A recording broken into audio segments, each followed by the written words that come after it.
morning to everyone, and welcome to another edition of the Coles Brown Show right here on the Black College Sports Network. Yours truly, Coles Brown. Guest menu today, simply the panel. They'll join us from different locations. What's trending on the Coles Brown Show? Southern University basketball conference play has started. The women 3-0, undefeated. The men 1-1. They had a interesting loss to Prairie View A&M this past Monday.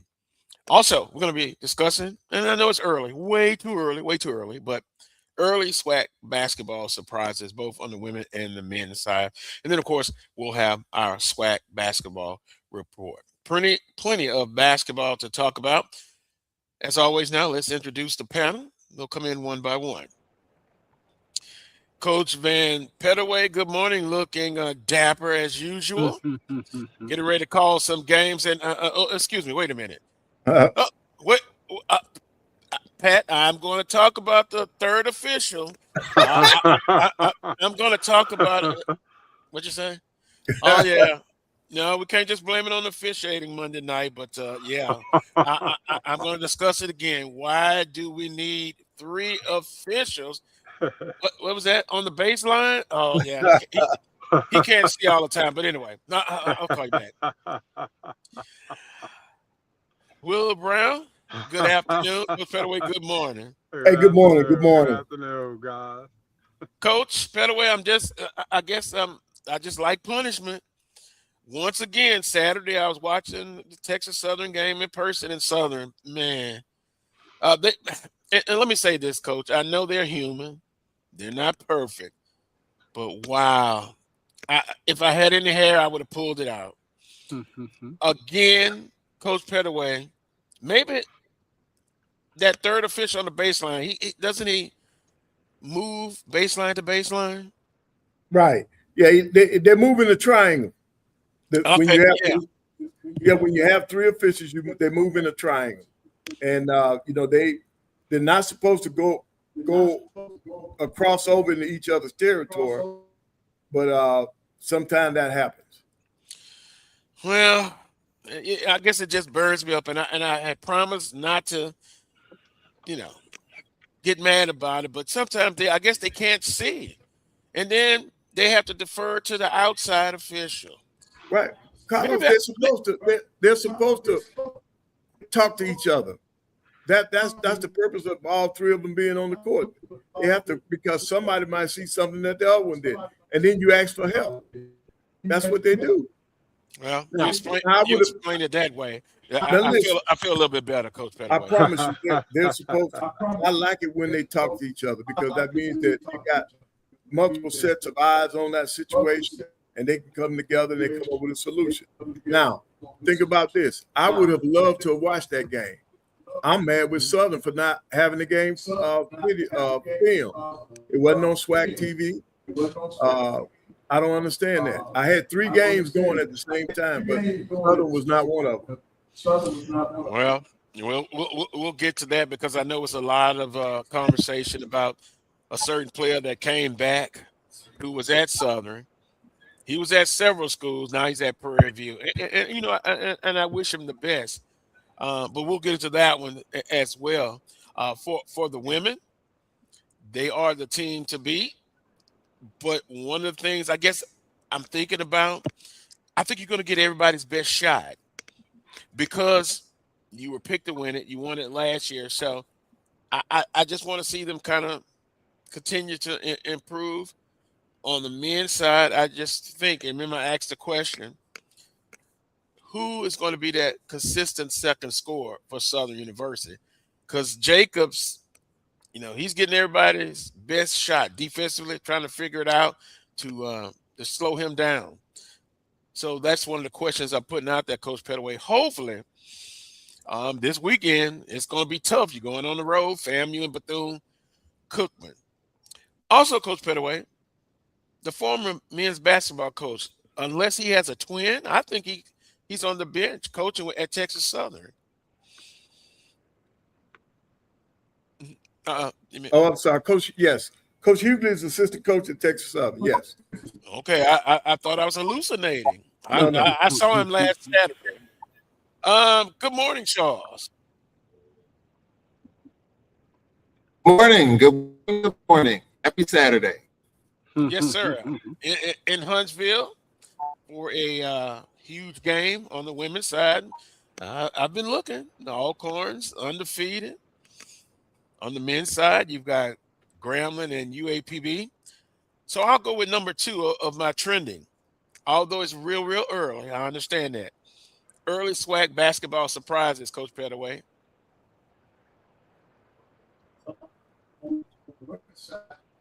On the women's side, it's got to be, to me, it's Alcorn. Mm-hmm. You know, they're standing 2-0 right now, coming in here today.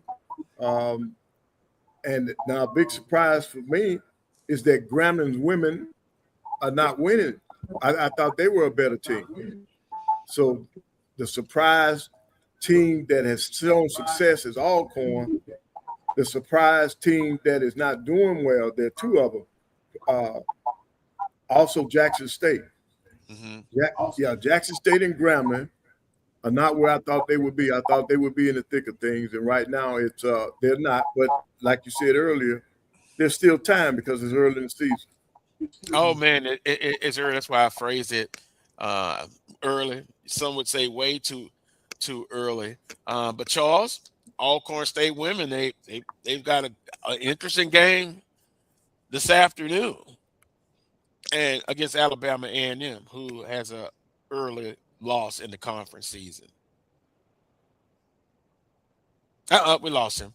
Okay, we'll come back to him. Also, we're going to talk some SWAC basketball. But on the women's side, you know, as I stated a few minutes ago, I think as a supporter and a fan, you're kind of worried somewhat. It's always something to worry about, Coach Pettaway, for some reason with me. You know, albeit the Southern women are undefeated. You just know it's a tough race and it's a long race. And you're going to get everybody shot. You don't think FAMU women are going to be pumped up and ready to face Southern this afternoon? Yeah, no, I know they'll be ready, but I just got faith in Carlos, Coach Funches, and the Lady Jags. I think they'll be okay on this road trip. I think they'll sweep Florida, and if they can do that, that puts them in a great spot. Well, if your man can get a split, Carlos, then I will consider that road trip a success for them. Right. But you know what? Let me tell you something. I think after losing that one game, though, they got to come back and get that. So they need to sweep this road trip. They should. They're going on the men's side. They're going to take care of FAMU. The tough game is going to be Bethune-Cookman, but they got to get it because you got to replace that home loss. Right, and I was thinking about that. You're absolutely right. And when you look at the present, then I tend to look back in past last year, because you know the men's basketball team lost 3 conference games, right, by 3 points. Right. Monday night they lost. What is it about the number 3? They lost by 3 points, but it came. Ooh, Coach, what they first loss came. Man, about 4th, 5th weekend, right, 6th weekend. Right. Yeah. So it makes me think about and tell me if I'm wrong, Coach Pettaway. I think last year's team, although it's still early, I think last year's team at this point is better than the team so far this conference season. It just seems like something is, I don't know, something's missing. But I could be wrong. Coach. Help me out. Well, I think you're right. I think last year's team had jailed faster at this point last year. But this team, you know, they got their own identity. They're still trying to find it, to be honest with you. Just like you're talking about that second score that they need. See, that's still a work in progress. But I still think there's enough talent, there's enough depth that they can still win until they're hitting on all cylinders. Willa, that makes me feel a little bit better there. I think good program. Coach Johnson has done an excellent job. Don't get me wrong. Yes, he has. But even in the men's case, They won the regular season, lost in the tournament. They're still going to get people's best shot as well. Yep, they're defending champs, so people got to come after them. Mm-hmm. Everybody wants to knock off the guy that's at the top. So yes, they're coming after them.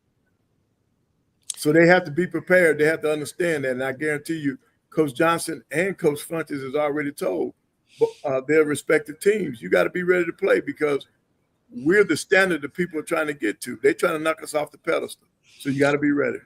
Now, Edwin, a Southern Knight says this year's team is debate one. It's much better than last year's team. I don't know. This year's team? No, I would say last year's team. So far. And Coach, you just talked about it, but it's a different of opinion. That's what we like about this show. I'm normally right 80% of the time. Now it's slipped.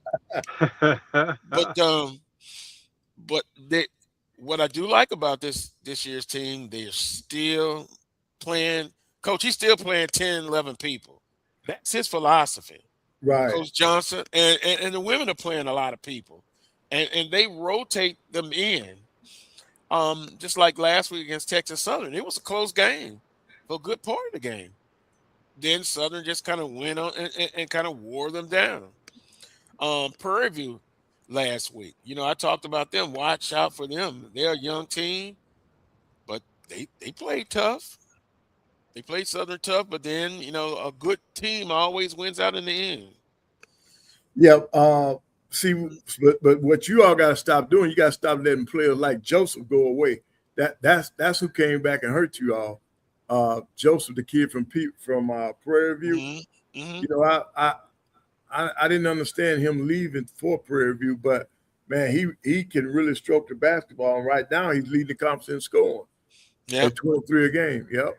Yeah, Jacob's right behind him. Well, not a little history there because I prepared. I knew this was going to come up because he had some Southern Knights. If you guys remember, a couple of years ago, it was the incident. He was on Southern's team. Coach Johnson and Charles can verify. They were playing at Alcorn. There was an incident, and Coach Johnson basically said, no, we're not going to have this. So if you kind of go back and remember, before Prairie View, he left. Before he came to Southern, he left. Now, I'm not casting shadows on the guy, but my opinion is what happened internally, and I asked Coach Johnson about it, and he said, as a good coach would do, if I asked you, Coach Pettaway, he said, Carlos, I love you, dear, but I can't discuss it. Right. So doing a little more digging, it was something detrimental to the team. And I remember me and Charles having a discussion, and they had some people in the chat room was like, wow, that's such a great score. But when you do something to the team, we've got to put you out. And that's kind of what happened. Now, it seems like he's gotten his act together at Prairie View. And he was going to be fired up coming to FD Clark Activity Center. Yep. Unless you check it when you get off the bus. It's never a shot he didn't like. And he could hit most of them. And when he gets hot, he's a microwave. So, Prairie View got one. I think Dr. Cavill said pretty much, well, it's just a work in progress. It's still young. It was a good win. And there you have it. Disappointing, but also I wasn't able to attend that game, Coach. But here we go again. People I talked to said the officiating was horrible.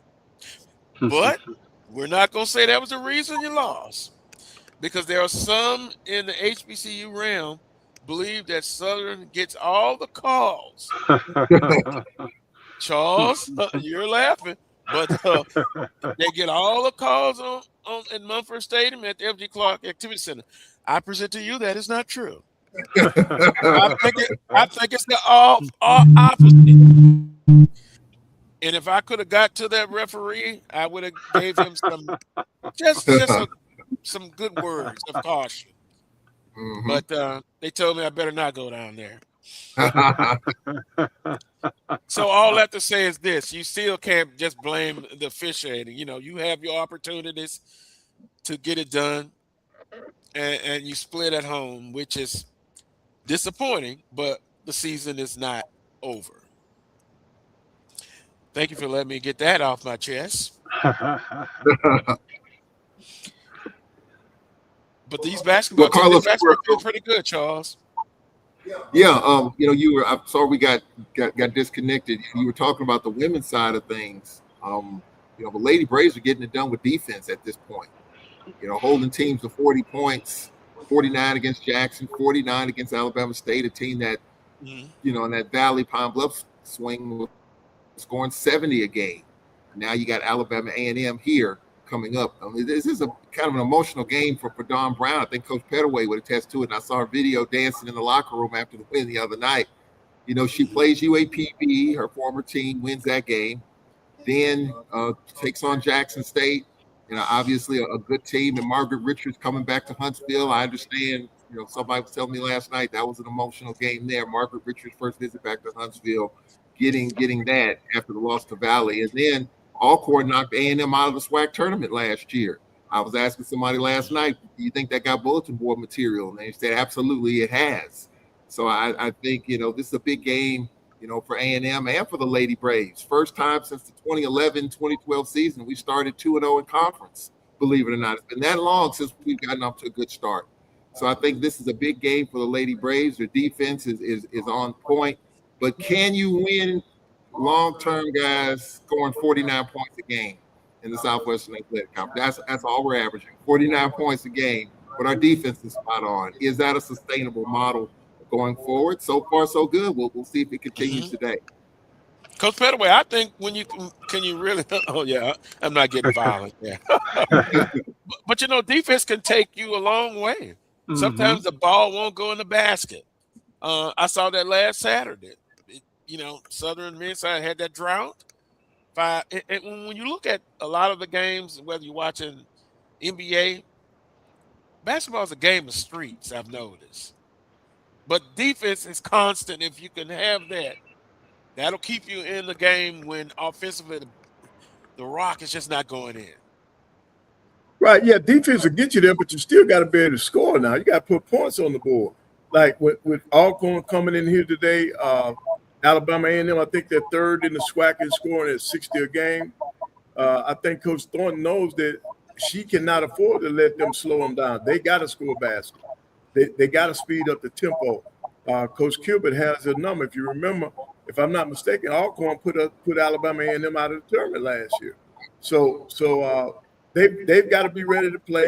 They're keeping up with the scores because when we did the interview with Coach Thornton at the end of the game, we already knew the results of the Alabama State game, and we told her, and she was shocked that Alcorn was able to go in there and beat Alabama State.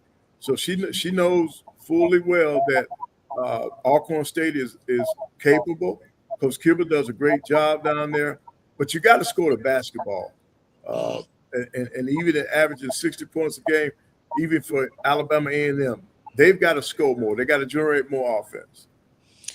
Could you, and then I go back to reference Southern and Texas Southern women and on the men's side, when you kind of go into those scoring droughts, what I saw was the coaches would kind of implement their press, full court press to kind of get the tempo going, but then get some easy transition baskets, and then, holy cow, then the offense kicked in. Yeah, a lot of times when you go to the press, it energizes your players. It gets them moving, man, and then that's how you can create havoc. You create turnovers.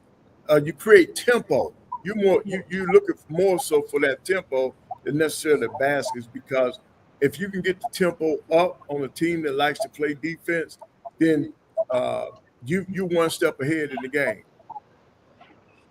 But it's easier to slow a team down than it is to speed them up.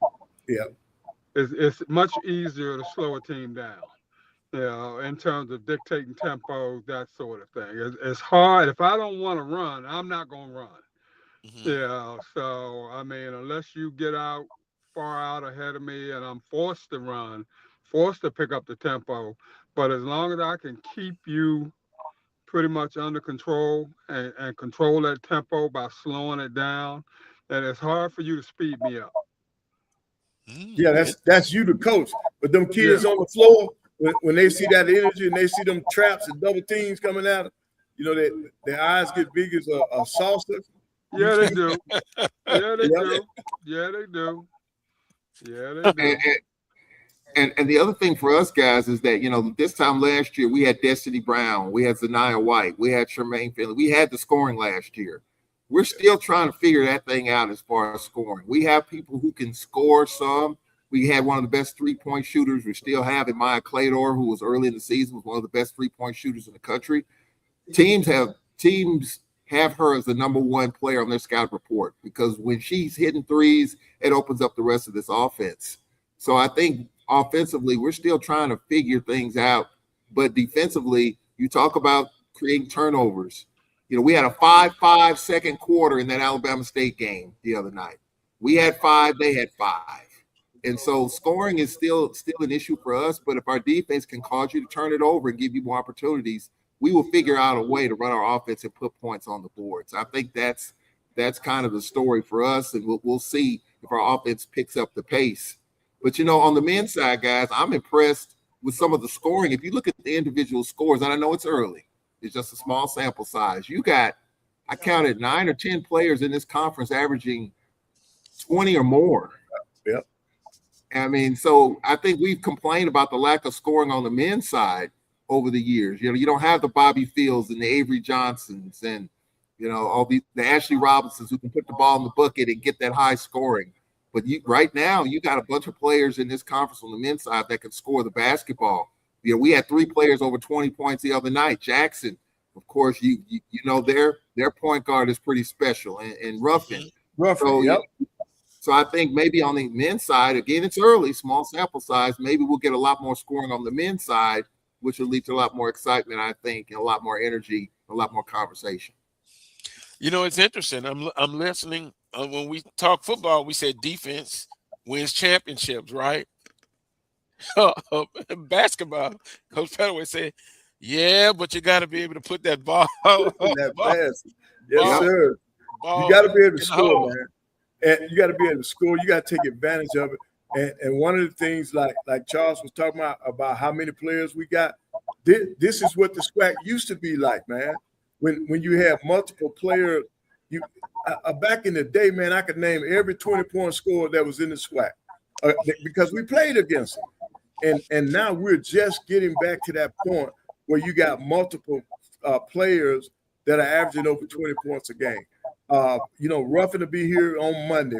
We know he can put the ball in the basket. He can score the basketball. So we're just looking, and that sells tickets, Carlos.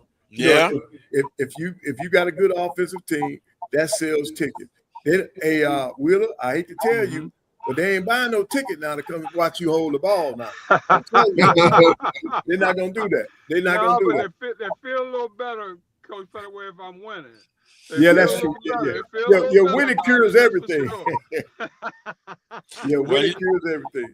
But you know, to your guys' point, I remember a few years ago, I think Coach Woods was a basketball coach, and they won. Southern won a game like 63-54, something like that. And I said, "How you enjoy the win?" As we were walking out, he was like, "Man, it was boring though. We won." I said, "Well, wait a minute. You'd rather a high scoring game and then Southern would have lost?" I'd have been happy. Yep. I'm like, wow. So I guess I float Charles kind of in between. Some of the games you're gonna have a defensive dogfight. Then you have some games where look, both teams are just going up and down the court, flashing 3 points. And I made a note of this, Coach Pettaway. I wanted to ask you and Will about this. Michael Jacobs, like I guess now second in scoring in the conference. Right. But what I saw, I thought of him more of just a 2-guard, right? Shooting guard. Mm-hmm. But against Texas Southern, he was a tremendous facilitator. Right. I, I like there's that word combo. Yeah. Right. I like him being a facilitator and getting other people involved, but don't get it twisted. He could fire it up, man. And against Prairie View, he was right there. Now he started off slow. But he ended up with 30 points. But the ball is in his hand a lot. And it's because someone asked me last Saturday, I don't see a point guard for Southern. And that's the word I use. You got a combo guard. Right. You know, multiple positions. The famous Lakers, they said they were positionless. Point guard could play the off guard, can be the small forward, can play that, vice versa. Small forwards can play point, bringing the ball up the court. See, that game was an old-fashioned shootout. You got Jacobs going up against Joseph. That's the way it used to be, man. Everybody had a great player, great offensive player, and man, when they collided against another team that had a great offensive player, it was just an exciting game of basketball.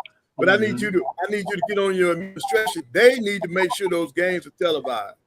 That's the game I wanted to see. That's the game I wanted to see, and I couldn't get it. Well, somebody dropped the ball. Because that game should have been on the air. Should have either been on SWAC television or it should have been on Jaguar All Access. Yeah, well, they do have Jaguar, and you know, I don't mind answering the questions. You know, I don't mind because I believe even Edward was sending me a text message. He wanted to watch the game. Right. I'll find out.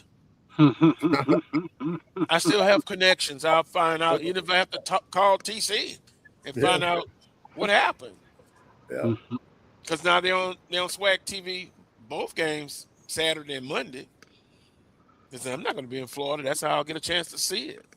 And hopefully the officiating will be up on par. I don't want to have to throw anything in my house. Hold up. See, I'm going to let y'all off the hook. Hold up now. I'm at Southern. Hey, Charles, I'm at Southern. I'm up by 7. There are 28 seconds left on the clock, and I got the ball. Now, Charles, if I told you that, what would be the outcome of that game? You're up 7 with 28 seconds left. You're probably and I got the ball. Supposed to win, Coach. You're supposed to win. I'm supposed to win, right?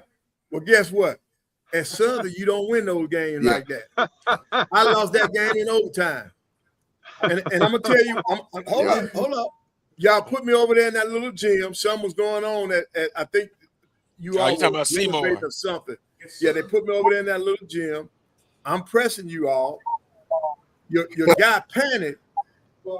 He tried to do a ball fake. The ball slips out of his hand, rolls on the court. The official blows the whistle and gave it back to him.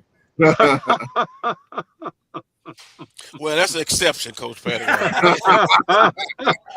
it normally doesn't happen about that. Coach, I would still be in jail, Coach. Thank you. I tell you. Oh, not you, Willie. You wouldn't get upset. Come on. But you know, Coach Pettaway, only so much a man can take, Carlos. That would have been a point right there. But you know what, Coach Pettaway, it wasn't close as Elmore Gymnasium, but Seymour is it's kind of quaint. Yep. Yes. Oh well, boy, the stories we could go on and on about that, but I guess I better be careful because I don't want to get a text message criticizing the officials. Was that home cooking, Coach? That was a 4-course meal. but now against Thursday night against Jackson State here, the commissioner was here. AD Robinson came up for the game also. So then our president was here, and I made a statement. I said, "Oh, we played Jackson State. All the dignitaries come out." On a Thursday night, and we had the opportunity to interview Dr. McClellan, and he told us that Alabama A&M leads the SWAC in viewership for our home games. I heard that. Yep. Now that's just as good. Remember those discussion, the eyeballs. If Right. you're not there, because I know last year Southern, I think, led in attendance on the women and the men's side. Yeah, they did. But yeah, I think somebody said technical difficulties. Somebody in the What's chat that? room. No. Oh, okay. Well, I'm thinking about on Southern's end. You know, Mhm. I'm sure it was a reasonable explanation of that, but I'm sure it'll be working properly the next time they come to the FG Clark Activity Center. Yeah.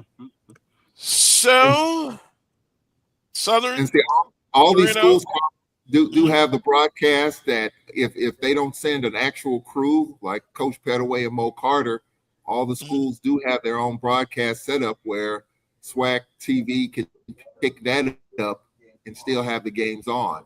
You know, for football, you had crews actually attend some of these games, but for basketball, some crews will attend and some will just piggyback. Like our first home game is Thursday, and I think they're just going to pick up. We have our camera people and all of that for replay, but they'll just pick up that audio part of to have it on as well. So there are different ways to do it.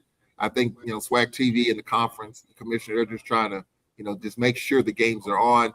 The technical difficulties that's always a tough deal too. Well, Right. I'm gonna put a challenge out. Charles is good at putting a challenge out there to the Jaguar Nation. They've been on the road, right? Women and men. This will be the first home game for both programs, women and Well, men, the or women, just the women's for the already been women out. Thursday, it'll be the first home game since December the 1st. And for the men, it'll be the first home game of the season. We're the last Division I team not to have had a home game. And we're in January. We're about the middle of January. They're just not having a home game. That's If crazy, it's- man. Now, I did talk to Jake give them Morton wrong. about this. I did talk to Jake Morton about this morning, and he said that won't happen next year. We will have some home games. As a matter of fact, he said Howard is coming to Alcorn next year, kind of a sneak peek next year. So that will be a pretty good game at the Whitney Arena. But I think he realizes that having home games is meaningful. We've been on the road, and we had a 3.2 GPA as a team, despite being on the road all this time, which was good. And you had two players that had a 4.0 GPA, despite all this time on the road and away from the classroom, which is good. For the academians out there, it's good. So despite all that, to answer your question, Carlos, yes, our first home game for the men is next Saturday, and for the women, it's Thursday, the first home game since December 1st. Now, Carlos, let me just say this real quick. You can have a team full of academic All-Americans. Academic All-Americans. You better win some games. And you need some at home. You better win some games. Well, my challenge is going to be it should be 3,000 in there, and I'm being nice at Charles. It should be 3,000 in there. I think it will be. Show your appreciation. Yeah, that they've been on that road. Yeah, I think it will. Okay. I say that because the Lady Braves are playing well. Our men, we scored 86 against Jackson State. We talk about offense. That's something that we hadn't had. And someone made a post about Nick Woodard. I interviewed him for the pregame show, and he's a kid from the Atlanta area and just loves to be at Alcorn, and being around that program. We got some scoring on our team, something that we didn't necessarily have in non-conference. But I think for us, just Coach Morton's first game in the SWAC, and I think the fact that we were down 17 and took the lead against Jackson State and had a chance to pull away and couldn't finish, I think that's a positive sign. But Dante Jackson's team, they got some ballers and some scores, so we're gonna have to come ready to play here in Huntsville. That's a challenge. I'm putting them out. I don't give many challenges to challenge accepted. 3,000, and I'm definitely gonna look. And if it's not 3,000 there, I'm gonna reprimand them on social media, because that's awful tough. I've said it before, Coach Pettaway, to be on the road that much. Goodness. Yeah. Seriously, this may be the best guard crop the SWAC has seen on the men's side in quite a while. Lots of really good guard play. Yeah. You got to have it, Coach Pettaway. You got to have that good guard play. Oh, yes. And, you know, my friend, I call him that, Willie Bolden in Dallas, Texas, he's still looking for those big men. Look on. They come a dime a dozen, Willie. Give me some 6'7", 6'8" players that can switch positions. I think that's the best route to go. If you can find them, yeah. If you can find them. Yeah. I've seen college teams that start 6'6" in the backcourt, 6'6" at the power forward and the small forward, and then a 6'7" center that's athletic. I had a guy tell me that's a winning formula. But now, of course, stop right there, Will and Coach Pettaway. When you go up against those other teams, that they got the 6'11" guys that very athletic and run, then you kind of run into a problem. But hey, you got to do what you got to do to get into that tournament. And did I tell you again that I'm kind of people are trying to work on me about all 12 teams in the tournament. It won't work fully, but they made a good argument about why I should just go along with the program. And what was the argument? Endorse. Well, everybody gets a second chance. The top two teams get a bye. The regular season is still important because they're playing for seeding and position. But what happens? What happens? Somebody gets hot in the tournament. The regular season champ. We saw what happened with Southern last year. Regular season champs, and then boom, you lose out.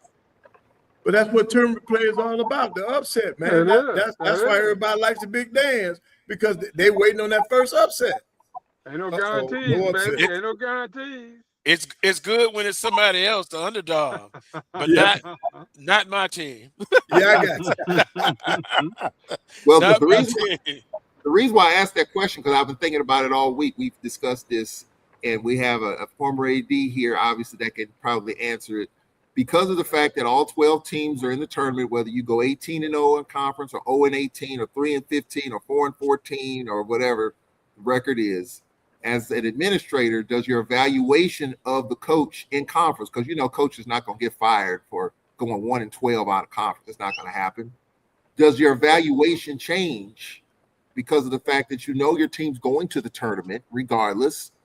Do you adjust your criteria once you get into conference? Because you could be 6-12, 7-11. We saw Texas Southern 1 year squeak in and win the SWAC tournament as an 8 seed. Now with every team in, does it change your evaluation from an administrative standpoint in terms of evaluating coaches? I mean, you're going to get some kudos if you go into the conference tournament and make a decent run, make a deep run. I don't think there's any doubt about that, as you should. You know, at the same time, you want to know why we're able to do that during the tournament season and not during the regular season. You know, so I mean, it's, you know, 6 one way, half a dozen the other, but yeah, and it should be considered moving forward, definitely. Now, whether or not it means you get a new contract, you know, if you were 0-18 during the regular season and all of a sudden you make a hot run and you win the tournament, I mean, that can be up for debate, but you know, it's something that you definitely want to discuss and look at. You know, we need to know why we're playing better at the end than we are during the regular season. So, I mean, yeah. Give him a bonus. Don't extend that contract. Hey, Carlos, you know why we playing better at the end of the season? Because we got some home games in there. We didn't play all of the non-conference schedule on the road. So see, well, that's why the kids are sleeping in their own beds. That part is out with the wash, with the bath water right away. So when we come in, we're not even discussing that part. Yeah. Unless it's really having an adverse effect on us in terms of the conference play, that sort of thing. Then we got to take a look at cutting those numbers down, that sort of thing. But if you're in the last year of your contract and you've been kind of teeter-tottering through the first, let's say you got a 4-year deal, you're in your 4th year, you're kind of floundering 9-9, 8-10, 7-11. In the last year, you're 8-10, and you win the whole thing. You win the tournament. Does that necessitate a new contract? I think it does. I think it does. I think you want to reward, success at some point in time. Now, whether or not that's a year or 2 years or what have you, that's up for discussion. But I think you do. I think you do. Coach Pettaway, you're smiling there. See, they would love Charles as administrator because that scenario he brought up, you might get a 4-year contract. Now, no, you ain't gonna get 4 now. Okay, 2. We ain't going crazy with it now. That's for sure. See, I would have to look at the body of work. Yeah, you caught lightning in a bottle. Well, Alcorn's a classic example. Alcorn's a classic example. Nate Kilbert, in the last year, of course, we made it to the SWAC championship game the last 2 years. Got a 2-year deal. Making it to the SWAC championship game. And if you look at our regular season record, we've been just above in that lower bracket. Like last year, we were just above that, and so 6 seed, 5 seed, but we made it to the SWAC championship game the last 2 years, and that necessitated another contract for the staff. So that's kind of much? How many years? 2 years. 2. I can get with that. And it raises with that? That I don't know. Oh, see? That I don't know. Pay me. Come on, Carlos. I'm with you, Carlos. Pay me. You don't skip it. I want that money. Pay me. And I could be objective about this. It's to me, Alcorn State women and Coach Gilbert, they are a good tournament team. You can't doubt that. Yeah. Now, the glass is half full or half empty. Now I can see some smarty pants say, well, you've gotten to the tournament championship. Now is it time to kick that door in? Yes. Okay. And I'm just trying to be real about it. And I'm giving you 2 more years to kick it in. Yeah. My understanding of it is that someone told me that they would like to see a championship, a trophy. Now it could be either regular season and or tournament. Regular season? Really? That's interesting, Charles. A trophy. Because in order to get regular season, he's got to go through Southern. Wait a minute, Coach. And it was a tough ball game last year. Alcorn traditionally, Charles, see if you agree with this, they play Southern tough. I can go back to days for Coach Pugh. You talking about just a fight. It was always. And we used to play Southern every other year when it was senior day. There were some times in which we would ruin many a senior day at the Felton G. Clark Center. Players crying and all that. I mean, that was tough to watch.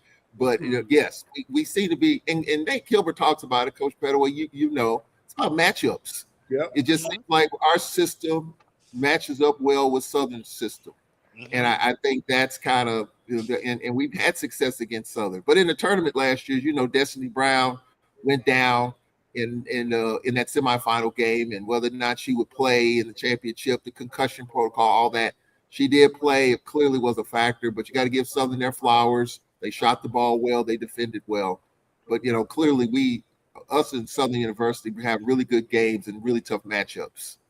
I can be honest. When I see it's a potential game between them, I get a little nervous. Yeah, because of those things that you mentioned. And this year, the game's going to be at Alcorn. There are certain teams you only play once a year. Alabama State, A&M for us, as well as Southern and Grambling. This year, Southern and Grambling will be at Alcorn this year. So that mark your calendars down. If we continue to do well and the Lady Jaguars continue to do well, that could be one of the big games of the year down the road. Well, we'll have a prediction later on. Alcorn women I'm interested to see this game against Alabama A&M. I think that you almost could say that's the game of the week on the women's side. At least I would think. Well, when you say game of the week, but game of the day on the Saturday. What do you think, Coach Pettaway? Yeah, I think it is the game of the week. I think it's a big game for Coach Thornton because I thought she should have beat Valley. So she got to make that game up. And that's why she's got to have this game. Because you lost to Valley, that can come back and get you. That's putting you a game down on Southern. So she's got to have this game today. Well, we're overdue for a timeout. We'll get that timeout in, but when I come back, we'll look at SWAC women's basketball scores for this past Thursday night. Still kind of get used to that Thursday night, women only, men, standalone Monday, and then Saturday, double header. So we'll take a timeout. When we come back, it'll be more of the Carlos Brown Show right here on the Black College Sports Network. I think I'll answer Pat Riley's text message. I think he's upset about that third official, but I think he has. He should have more concerns with the Miami Heat. We hadn't go get Trae Young. Well, Trae Young is at Washington now. Yeah, they traded him. That's kind of bizarre, but yeah. Well, John Moran is out there.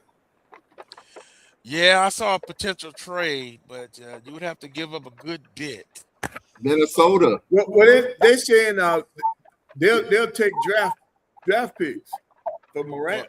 Oh, they're trying to get rid of him bad. But you know what? He's coming into a culture type thing in Miami, and see, some things not gonna be tolerated. Yeah. I don't know if that's a good fit, Coach Pettaway. I have to think. It would not be. No. He's got too much stuff going on off the court to be in Miami.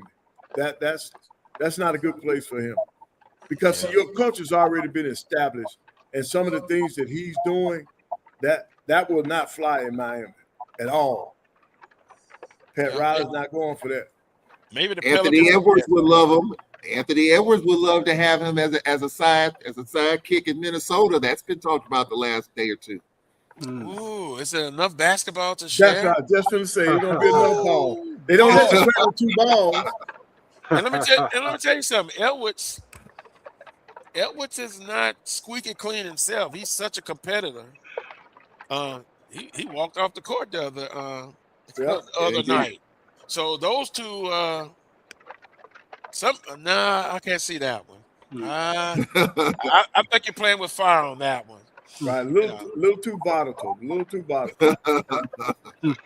Let's take that time out. You're watching the Carlos Brown Show right here on the Black College Sports Network. We shall return. This is Ryan Fulford. A.D. Drew and I are co-hosts of the BCSN Sports Wrap. We talk about all things related to HBCU athletics. From the games, teams, coaches, and fan interest stories, we cover it all. You can find our shows on Facebook at BCSN Sports Wrap, YouTube at MyJBN Online, and everywhere you listen to podcasts like Anchor, Spotify, Google, and Apple Podcasts. You can also find the show on the Jericho Broadcast Network's app. Make sure to download. We look forward to you joining the conversation and being a part of the show. From cancer care to accidental injuries to cardiac care, we all know that there are times that you can't control what happens in your life. But with Globe Life Family Heritage, you can be prepared to weather the storm when it comes. Call Dr. Beverly Eagle Rogers at 877-300-8269 or visit the website at globelifefamilyheritage.com. With over 25 years of serving communities, Dr. Beverly Eagles Rogers is here to help you and your family through difficult times. Dr. Beverly takes pride in Globe Life being one of the few companies that returns 100% of premiums to clients that stay healthy. So for more information, call Dr. Beverly Eagle Rogers at 877-300-8269 or visit the website at globelifefamilyheritage.com. into these colleges, and we have to fund our kids in these colleges, and we have to make sure our kids have seats in these colleges. And what about HBCUs? You mentioned. Absolutely. You got to fund them all, and you've got to make sure they're properly funded. You know, the real reason why I went after Comcast and Charter, it didn't have anything to do with my cable networks. It didn't. What happened was a gentleman wanted to do the Black College Sports Network in partnership with the HBCUs. And Comcast did not accept it. And that would have made a lot of money for these black colleges. Absolutely. And it would have educated the Black College Sports Network. This is what he wanted to do. That would have educated a lot of black kids. And when they didn't do that, that's when I came off the bench and said, okay, I'm going to light you up like a Christmas tree. Okay. That was the real reason why I got into it, was when I saw what happened with the Black College Sports Network, which I don't own. I just knew. Why didn't you buy it? I just knew. I just knew that these black. I like that talk. All right. I knew that these black colleges were going to benefit, and these black kids were going to get the education that they deserved and not have to pay. There's a shot. It might be. It could be. Right field. Grand slam. What a shot. That's how you get hot, young fella. Thank you guys for what you do for HBCU athletics. This is a fantastic avenue for all of us. This is our ESPN, so we love what you guys do, all you guys at BCSN. We really appreciate what it is that you guys do for us. For over 30 years, HBCU Image has been more than just an apparel store. We've been a movement, a statement, a legacy. We celebrate the pride, the purpose, and the culture that make historically black colleges and universities legendary. HBCU Image, a Kenny T's company. Welcome back to this week's edition of the Coles Brown Show right here on the Black College Sports Network. Yours truly, Carlos Brown, Charles Edmond, A.D. Willa Brown, Coach Vann Pettaway. Coach, you'll be on the call in a little bit, right? Yeah. Charles and I both. You know, we've got Alabama A&M and Alcorn in here today, doubleheader, and on Saturdays are the best days because you got both games. You can get them out of the way, and they play them early. You don't have to be in here all night. Well, you know, we talked about it a couple of years ago. Some institutions are in smaller areas. Baton Rouge, a mid-sized city, 500,000 people. Metropolitan area now up to 800,000, although sometimes I argue with them with these numbers. You get those games in early. You remember a few years back, Charles, you start seeing more of these afternoon games. Some people didn't like them at first, but I guess I could say most people have adjusted to it. Monday games are still kind of hard for some, not all. Saturday games, if you got a 2 o'clock and then a 4:30, 5 o'clock men's game, you still have enough time to do something in the mornings that you probably couldn't do during the week if you're a working person. But then you can get out about, like last Saturday, about 7 o'clock, 7:30. I was in my car, and then you still can maybe go have a bite to eat with your significant other or what have you. So I think you adjusted with that. Let me go to the scores and then some interesting conversation in the chat room. These scores are from Thursday night. Pine Bluff over Prairie View, 53-49. Prairie View's had a tough slate, but I still say on the women's side, watch out for them in a year or two. Alabama State lost to Alcorn State 49-40.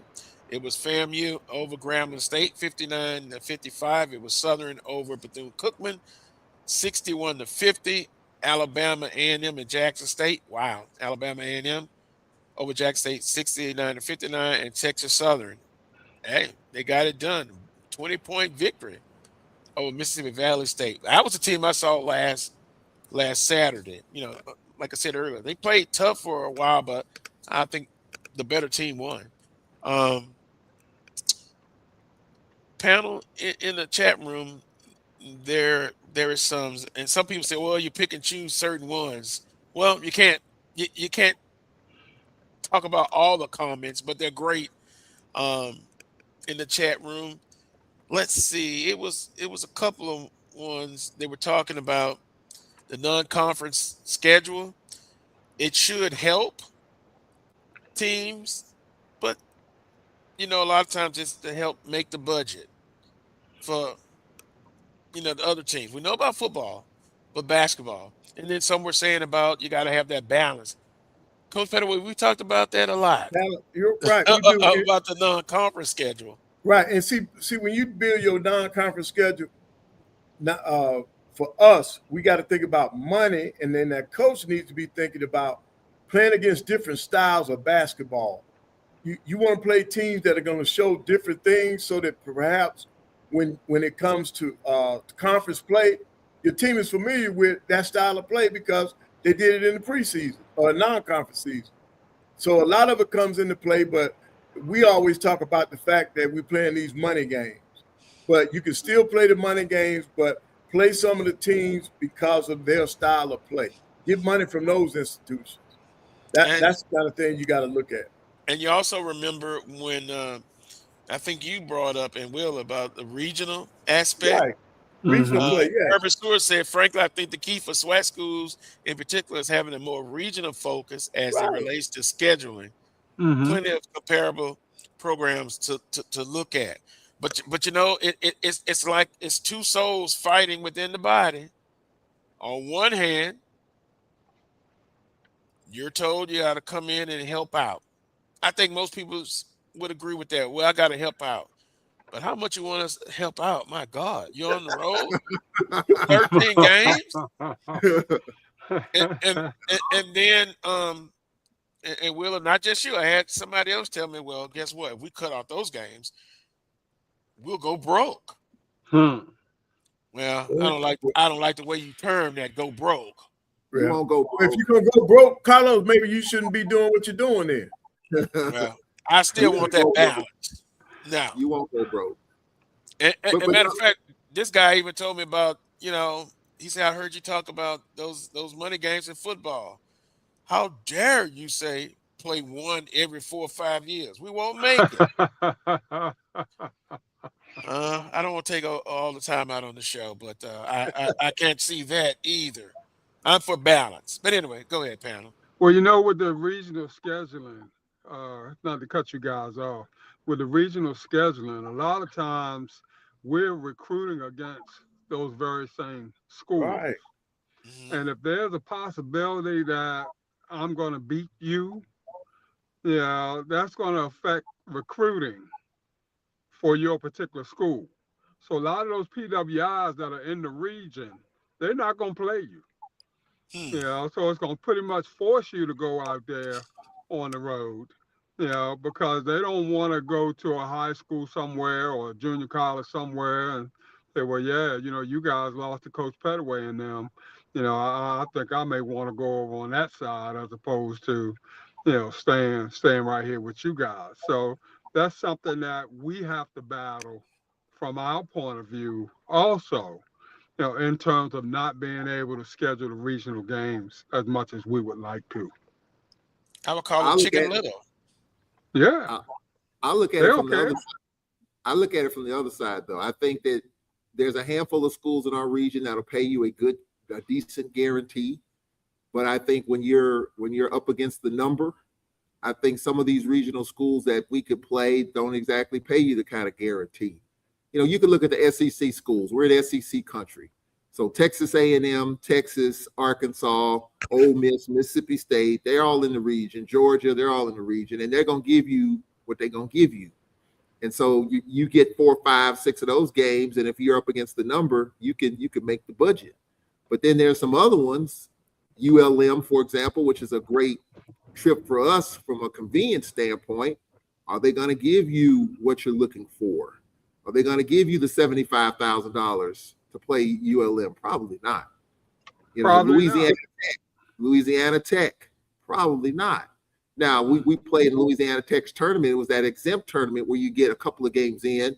You get those exempt tournaments, and Louisiana Tech was one of those. So I think when you're up against the regional schools, if they're not giving you what you're looking for, then you're probably going to move on to the schools that are going to give you what you're looking for, kind of like the Florida States and the Marylands.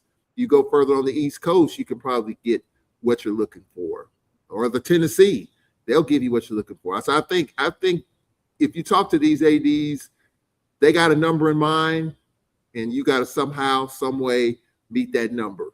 If you want to make the administration happy, if not, it's going to pull the strings of other resources, like Wheeler Brown says. If you're bringing in $500,000, we brought in $1.2 million. I think that's going to could impact the budget in other ways. Yeah, but That's how a much? lot. But how much of that, if you're traveling all the way across the country, you got to take out expenses. And then I would ask the question, Wheeler, call me arrogant, but if Alcorn's playing LSU, for example, and then Southern plays them, who do you think is going to get more to play? Probably Alcorn because they're coming from a farther No. They're gonna pay Southern more. Yep. I believe that. I believe that also. I think the name recognition will get you a bigger payday, and the fact that that's local too, and once again regional, they know that they're gonna recoup some of their money from them turnstiles. But if you're already selling out, Coach Pettaway, what difference does that part make?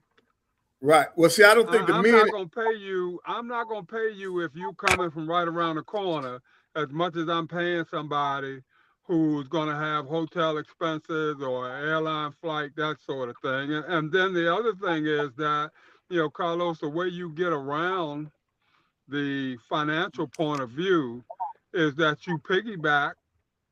When you're going out there and play, I'm not going to go out there to California and then turn around and come right back, or go out to USC and then turn around and come right back. I'm going to play USC. I'm going to play UCLA. I'm going to try to piggyback and get at least 2 or 3 of those games in, where I got one big ticket, as opposed to 2 or 3 small tickets, that sort of thing. So, if I can do that and stretch that dollar, then that's going to help me bring more money home. So that's something I'm going to be looking at, in the short term also. Mm-hmm. Well, see, I'm different. I'm not going to go out there and play 3 of them games. You have to make me. You lucky you get me to go play 1. Now, and we're looking at Southern's schedule, they did go out to California and play a couple of games, right? But then they came home and played some very local teams, regional teams. So again, I think you have to get to that balance. Yeah. And I may shock you, not all money is good money. Although I'm the same one that said the lack of money is the root of all evil. So it's that balance. I'm not, I'm gonna try to do some other things if I'm an AD, and I'm not 10 or 12 games on the road. I'm sorry. I couldn't do that to those student athletes. Now, they've told me Texas Southern basically puts back a good bit back into the program for going out there. Do I have to bring that up again? 1%? I can't get 1%. I can't get 0.5%. It's got to be more than that. Shame. But but we're also so we're critical. We're critical of those type of games, but as you mentioned, when we do come home and play non-conference games in basketball, who are we playing?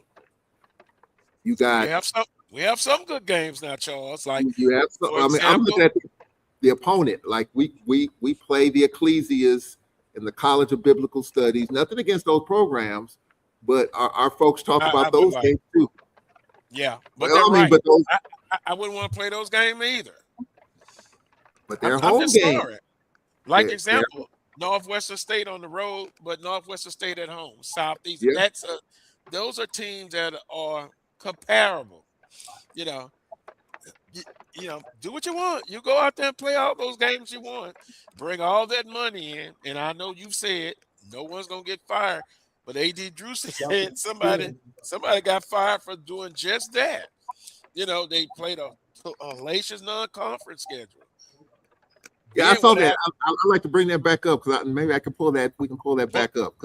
But what happens if then in conference you get off to a bad start as well? Is AD saying that it's because you played that hellacious tough schedule? No, you good. You good, man. I'm going, coach. It That has something to do with it, I'm sure. That contribute to a poor conference start. They didn't. Yeah, I checked, and they told me it was. Well, the earliest that I can remember a SWAC coach getting fired, and it happened. Byron Rim III at Prairie View got fired after a 1-5 start in conference. And so that's the earliest that I can remember someone can kind of help me out with that. But that was 6 games. Did he play a tough non-conference schedule? That I don't know, but I would guess that he probably wasn't winning anyway, and it probably the 1-5 probably pushed it over the edge. He might have been losing in previous years anyway, and this was probably the excuse to push him off the ledge. But 1-5 starting conference, that's tough. But I don't, and I don't think if it's me, and I think Wheeler can attest to this too. I'm not gonna fire a coach. And if I'm requiring him to bring in $600,000 or $700,000, I'm not going to fire a coach because I'm the one that's putting him in the line of fire to begin with. So I'll take the darts for that, and I think that's just me. But then when it comes to conference, and we talked about this last week, how long does it take after the brutal non-conference schedule that we've had to get yourself aligned in conference? 2 weeks, 3 weeks, 4 games, 6 games. That's a third of the way in conference. Lady Braves won what? The Lady Braves won a lot of non-conference games playing down the MUWs and the Russ Colleges of the world. But then we played the Auburns and the Ole Misses and Mississippi States weren't even close. And here we are 2-0 in conference. Could be very well 3-0 by the time we come home. Is anyone talking about the non-conference slate at this point? Probably not. I'll tell you what I don't want to hear. What I don't want to hear is a coach piss and moan, okay, when he knew when he took the job that, the circumstances was going to dictate that we were going to play that kind of schedule. Now, if you got an issue with it, talk to me during the interview process or talk to me coming in the door. Don't go further down the line and say, well, we got to do this and we got to do that and piss and moan about it then. You knew when you took the job, you were going to play X amount of guarantee games because we should have that discussion up front.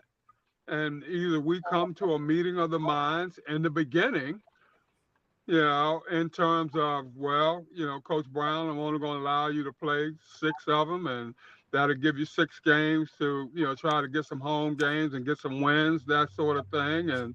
Or you got to bring in $600,000, use your non-conference schedule as you see fit. Bring me that amount. If you can do it in 4 games, then great. If you can do it in 5, then great. That gives you another 5 to, play with and get some success, early in the season, that sort of thing. So there's some ways to, adjust that. But if I tell a guy he got to bring me in 1.2 million, whew.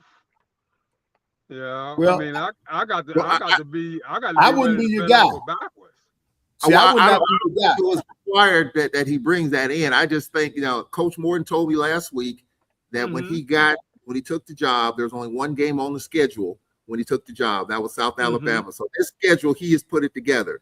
So I think he's kind of been told, hey, you're going to bring. I don't think the 1.2 is what was it required to bring in. I want to say at least 700,000 to 800,000. I would say, which is probably the number. So it just happened to work out that way to where he brought in a little bit more of an excess than what probably was required, which is fine. But I think going forward though, this is Jake Morton's first rodeo, first head coaching job in the SWAC. He even told me last week. He said if I had to do it all, because he really didn't know that we opened up with the first 3 SWAC games on the road. If in hindsight, he probably would have scheduled some more home games, knowing that if he knew that we were going to open up on the road the first 3 games in conference. I think that he kind of admitted that to me. Now, I was told by a football coach that his AD met with him and they made decisions jointly. His Martin's first year there, right? Coach Pettaway and Charles? Yes. Yeah. When we had Coach Johnson on the show, he kind of admitted that, hey, the schedule was already in place for your non-conference games. Now, so I guess my question, I wonder how many coaches actually have input in putting these schedules together. It almost feels like in some places the AD does it all. No. AD can't do my schedule because he can schedule me out of a job. That's not going to happen. The head coach got to have involvement in that schedule, man. Huh? Probably 90% of the coaches do their schedule. They're giving them an amount that they need to bring in, that sort of thing, and then they go and make the schedule accordingly. Now, if they want to go above and beyond, great, God bless you. There's no doubt about that. And if there's some things that you need for your program, then I want to make sure that we kind of bend some things in order to get those things that you need for your program. But I would venture to say at least 90% of those coaches, Carlos, they make their schedule. Right. And they're given a dollar amount that they need to meet to bring in. Right, they're given. Right. And if they don't agree to that, then they can just hit the door, when they ask to be hired. Right. But again, why isn't more? They're doing this. They're doing a great service for the university. Why not give some of that money back to go strictly into the program? That's what I'm asking again for the 1,000th time. Right. I think more and more schools are adopting that policy. They're in this day and time with cost of attendance, I don't know if you can use it for NIL, but with all the different things that are happening now, I think more and more institutions are adopting that model. Take some of this guaranteed money and let's hold it for athletics, for that particular sport and some of the other sports. Now, as a coach, I had to have control of my own schedule now. The AD can tell me how much they want me to bring in. Then that's what we're going to negotiate on. If I don't agree with that, we need to negotiate, sir. So we'll sit and talk about that, and then I'll sit down and start doing my schedule. But I would never accept a job where the AD is going to do my schedule. That's not fair to me or my players. I know what kind of team I got, what kind of team I plan to have, so I know what we can and cannot do when it comes to that schedule. We can make some money for the school, but at the same time, I got to look out for the mental welfare of my players and for my staff. Because, we take a beating too. When we lose all these games, it's tough on me as a head coach and my staff. So now it's tough. Yes, very tough. Because remember now, I didn't play a lick of basketball. My mom could, God rest her soul, she could take me off the dribble. I was a standard, get the ball to me and get an open shot. But from a fan perspective, it's no juice. It's no juice, no energy. If you come in and your team is 0 and whatever, or 1 and 14, to me that sucks the energy out. But I understand. But if you win the conference, but I just think we could do better. We can do better with the balancing of the schedule. And I don't know. Maybe it's just me. Maybe I'm in the minority on this, but that doesn't do anything for me. I want to see a record come in at least 6-6 or 6-7, and you've played that kind of big non-conference schedule. But I think some people agree with me. But again, I may be in the minority on that. Even on the football side, you're playing those guaranteed games, but be balanced with it. I think we lost Charles. We're both in the building. We're in two different rooms. I had to move out of mine. But I think something's going on the closer we get to game time. No. See, the Wi-Fi is going down. I think you got more people pulling on it or something. Especially with those great crowds.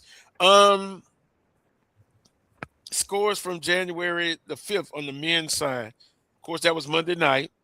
Prairie View over Southern 89-85. Boy, the homecoming, I guess, of that famous player from Prairie View. Somebody said it was that guy, 89, and Southern 85. Mississippi Valley State loses to Alabama A&M 71-51. It was Grambling State over Texas Southern 84-67, and it was Arkansas Pine Bluff over Alabama State 90-79. We kind of talked about it earlier. Pine Bluff on the men's side undefeated. Grambling State undefeated, but it's still so early. But off to a good start for those two teams. Right, but they're off to a good start. But would you have imagined Texas Southern being 0-2? You know, that's kind of tough now. Yeah, but I will say this, though. I've seen that team in the regular season maybe end up 4th or 5th. But, boy, when tournament time comes, they get in. They ready to play. Yeah, they're tournament team. And I kind of watched Coach Jones at the FG Clark Activity Center. LSU AD was there to see him, you know, because he coached at LSU. He was greeted warmly back in Baton Rouge, but it was tough on the court. Coach, I thought he was going to get tossed one time. You know, he's an even kill guy. He's kind of low key, but oh boy, he went off on the fish shading. There we go again. I'm gonna get a summons. I can see it coming. Lay off the referees, but Texas Southern, they still watch for them in tournament time. I'm telling you, they're tough. They're always a tough out. Wouldn't you agree, Coach Pettaway? Oh, yeah. Texas Southern? Oh, yes. Always, man. Always. Now, Prairie View, Coach Smith, Louisiana native. I think he has to do as much as he can, if you get my drift, wink, wink, eye. Because I think he could be in trouble. I'm just saying. You know, just like in men on basketball, you see them today. Next season, you don't see them, Coach. Yeah, that's true. Aren't you glad you didn't? Once we saw you in the SWAC, the SIAC, you were there until you decided to go. Right. And now, Carlos, another team that I'm surprised with, Bethune-Cookman. I've been trying to find out where's Bradley. Doc. Bethune in the preseason with all those transfers out of the portal, we said that Bethune would be the team to beat. I don't think they found their rhythm yet, man. Now, I think I was reading about the person you just mentioned. Yeah, I think he's been approved to play. All and right. Guess what? They're talking about playing on Monday. How ironic. If it's the same person, help me out in the chat room. Help me out. He would be available Monday. And you know who comes to Bethune-Cookman Monday? I'm not saying it's a conspiracy, but boy, how convenient. If this is the guy you're talking about, just read it. What do you think? They should wait till next weekend or something? It would help.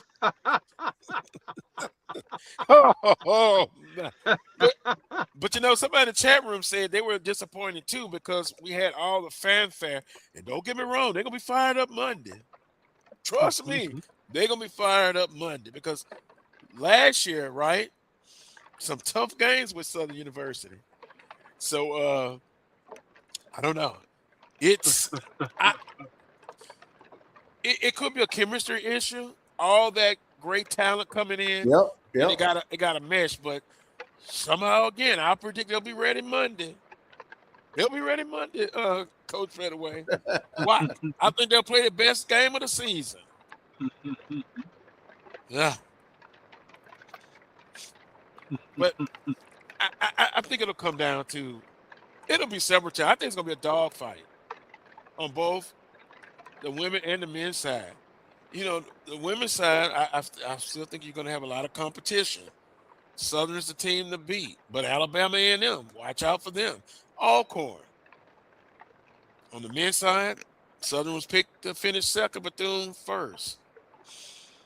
The race is won by the one who endures, Coach Pettaway. Everybody's off to a good start. Oh, yes. Yeah, but we'll have that conversation a couple of weeks from now. Who will be at the top? Will they still be at the top? Will those have slipped down? We shall see. Oh boy, let's take a timeout. We'll take a timeout. We'll come back. You're watching the Carlos Brown Show right here on the Black College Sports Network. For my people that don't get to see me, trying to remind you who you are, just like in Romans 3. See me about to blow across the world, just like a day that's breezy. This motivation for the people, and this classic Bible teaching say, hey, this for my people that don't get to see me, trying to remind you who you are, just like in Romans 3. See, we about to blow across the world, just like a day that's breezy. This motivation for the people, and this classic Bible teaching, motivation. For over 30 years, HBCU Image has been more than just an apparel store. We've been a movement, a statement, a legacy. We celebrate the pride, the purpose, and the culture that make historically black colleges and universities legendary. Whether you're a student or a lifelong supporter, our gear lets you wear your HBCU story with confidence and style. Because when you wear HBCU Image, you're not just wearing clothes. You're wearing culture. You're wearing pride. You're wearing purpose. HBCU Image, a Kenny T's company.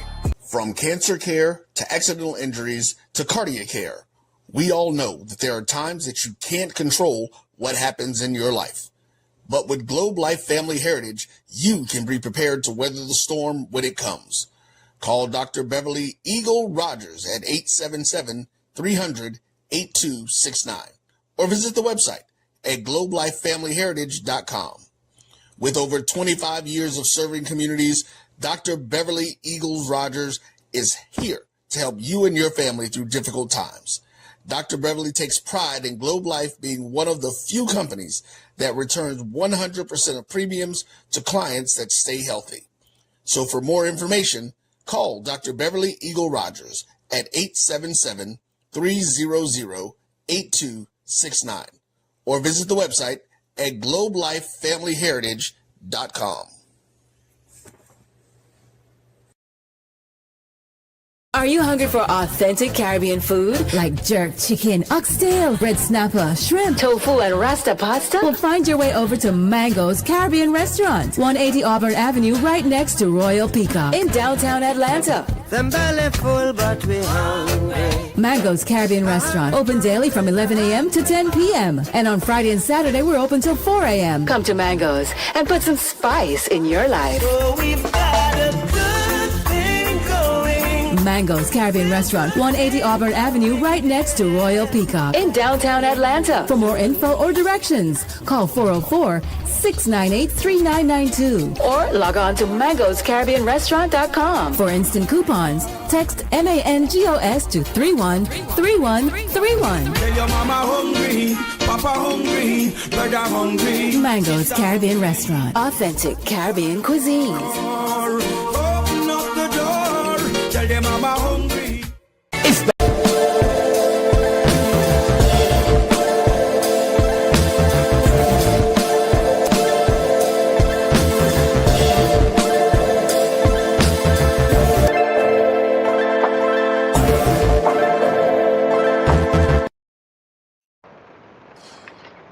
Welcome back to this week's edition of the Carlos Brown Show right here on the Black College Sports Network. Yours truly, Carlos Brown, Coach Vann Pettaway, live from Huntsville, Alabama.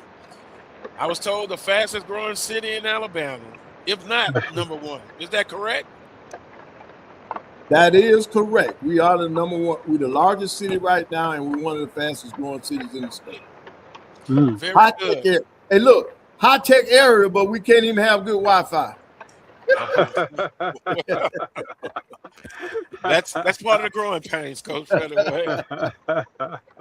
That's why Charles is having a problem getting on.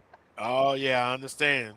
Willa Brown from the great metropolis of Baltimore, Maryland, where they're known for many things, but crab cakes and seafood. Yes, indeed. Yes, Well, indeed. if I was a promoter, I'd put up a challenge. South Louisiana versus Baltimore. Who has the best seafood? That would be interesting. And then you all let me be your tester. Oh Your yeah. taster. Yeah. I know that's right. Hey, I'll be the judge. be Hey, Carlos, I will be the judge. And you can be objective. Yeah. I'll put mine on South Louisiana, but anyway, I don't have to be objective. I was looking in the chat room as I always do during a break, and good conversation. Some were saying Bethune-Cookman and Coach Diaz hasn't quite. He's always right there, but he just can't quite turn the corner. My good Southernite Willie says Southern's men is a 3-6 team. Willie, if they end up in 6th place, you got lunch on me. I don't think they're going to be a 6th place team. They will pick second or third, maybe if I'm a betting guy, but they'll have a chance in the regular season. You know, when I say this, Coach Johnson is a good coach. Mm-hmm. And I love Willie to death because Willie always puts the pressure on. He wants that 6'10", 6'11", athletic 7-footer. He wants it. And I say good luck. You know, they got a 6'11" kid on the roster, and actually had a good mid-range shot. I text you guys. He's from Egypt.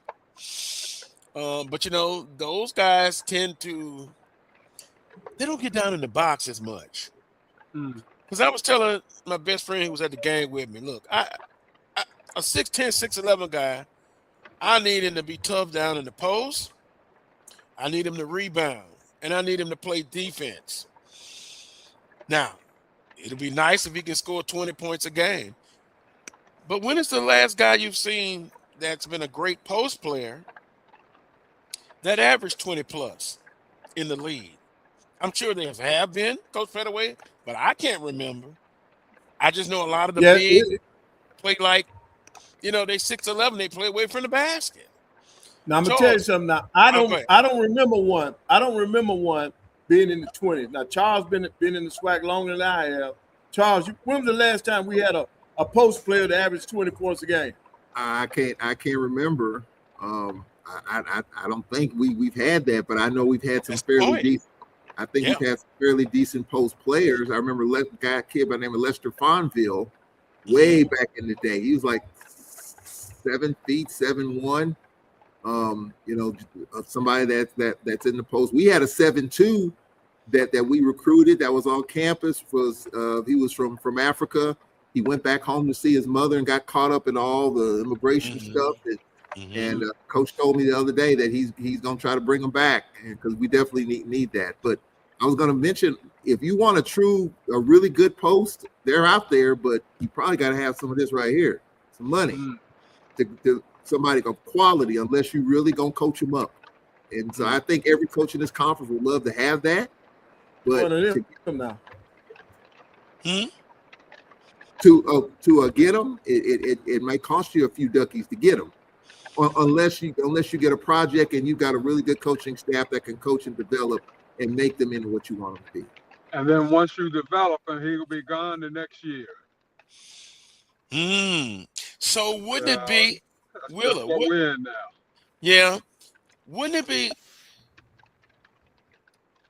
for what they're trying to do in the conference? Because remember, Charles, you said you're going to be graded on what you do in conference.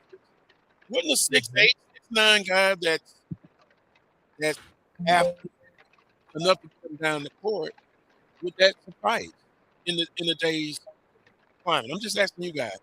I think so. If you got a banger that's 6'8" or so, you know, that can play and push people around down there on the post, that sort of thing, to me that's more than sufficient. Yeah, I'd rather have that than the 6'10", 6'11" guy that want to shoot jumpers all day.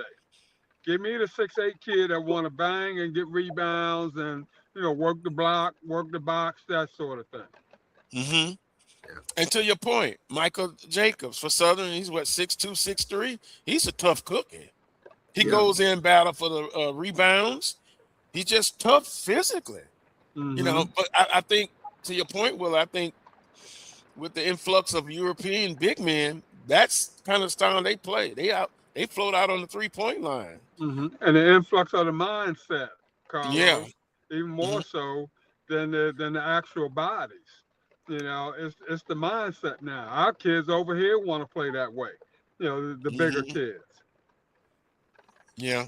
You know, the one, you know, somebody was telling me, I was having a conversation with somebody towards the end of non-conference, and we were getting ready for conference, and someone made the comment, when you're playing these teams in non-conference in November and December, you're playing above the rim because they got the 7-1s, they got the 6'11s, they got the wide bodies.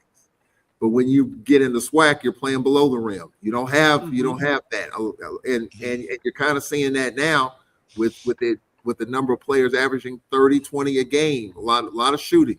You know, kid from Jackson State, Ruffin. We got 3 kids.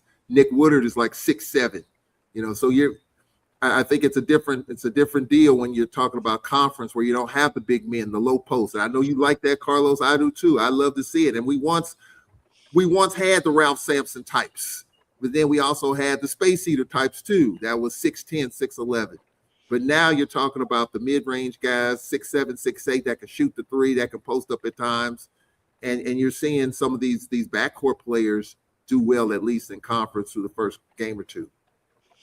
Coach, we got your back. Did you hear some of that conversation? Yeah, I did. Yeah. See, and that's the thing that, Carlos, you've always talked about.